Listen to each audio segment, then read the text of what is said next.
read and study the Bible every day. They get into God's Word every day. And not only do they get into God's Word every day, but they take part in continuing education opportunities that are offered. Sunday school. Greg talked about that last Sunday. Yeah. Bible studies. Book studies. Workshops. Seminars. Retreats. All kinds of educational opportunities that help people grow. Training Christians study their Bible every day. Training Christians also worship regularly. Worship puts us in God's presence. Worship puts us into an experience that is not found anywhere else in society. Worship puts us in the midst of a fellowship of believers that brings support and empowerment.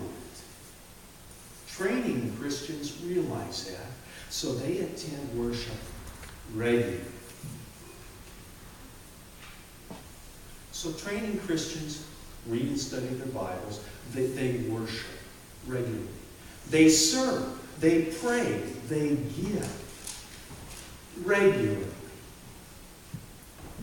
Training Christians realize that these are opportunities, again, that bring growth. These are opportunities that place them in the midst of God's presence. These are opportunities that bring empowerment into their life.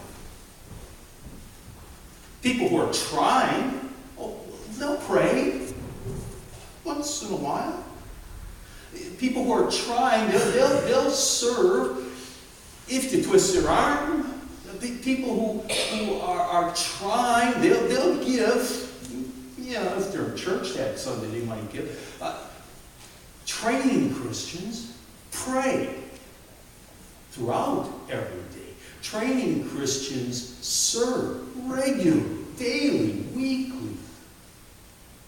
Training Christians give generously. They embrace the biblical tithe.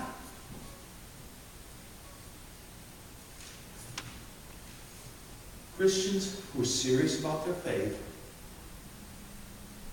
they give, they serve, they pray, they worship, they study God's Word regularly. You can try and do these things. You can train to do these things. The choice is yours. But remember, trying is the starting point. We all have to start somewhere. Trying is the starting point, but it's not the ending. From trying, we move into training. And it's in training that you accomplish what you cannot do through trying. And that's why Paul tells Timothy, don't try to be godly, train to be godly.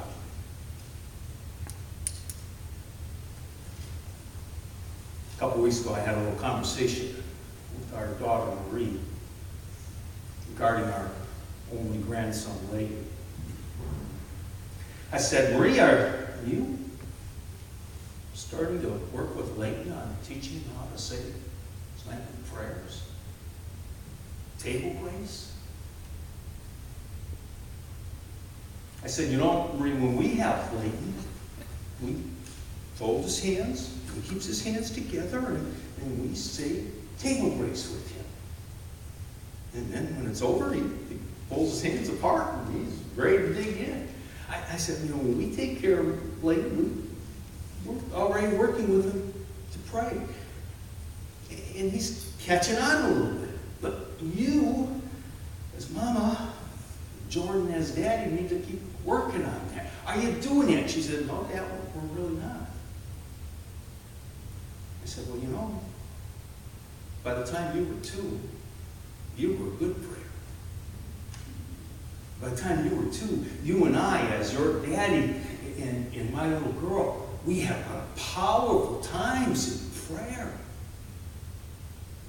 He said, Layton's almost 2 now. He's extremely verbal, and I think rather sharp. And he can learn. He need to be teaching. And she said to me, Dad, okay, I'll try. Did you hear that? Now, you know, this is before my sermon. This conversation took place. Now, if I'd had that conversation with Marie today, and I'll probably get there here in the future, I would have said, Marie, don't try. Train. Because when you train, you accomplish what you cannot do if you try.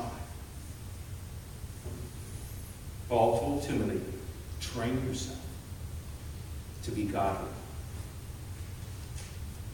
So let's do just that. Let's train ourselves to be godly. Now, before you leave worship, this past week, Rox and I kind of worked up a little worksheet. Looks just like this. I'm going to give it to our ushers. Ushers are paying attention. I'm going to give our ushers this little worksheet, and I want them to give everyone a worksheet before you leave. This worksheet, I think, is a starting point that's going to help you look at your spiritual journey and help you to discern if you are trying or if you're training. Please know that this worksheet is not given to you to pass judgment. This worksheet is given to you so that you can use it to objectively look at your spiritual journey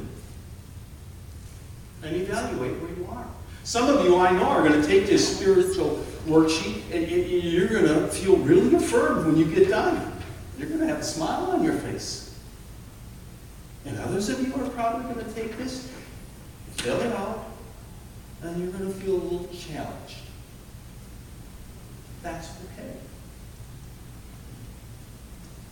But again, take it, fill it out, see where you fall. And if you feel affirmed, then celebrate. If you feel challenged, well, then make some decisions to make a few changes. Because when it's all said and done, we all want to do more than just try to be godly. I think we want to be godly.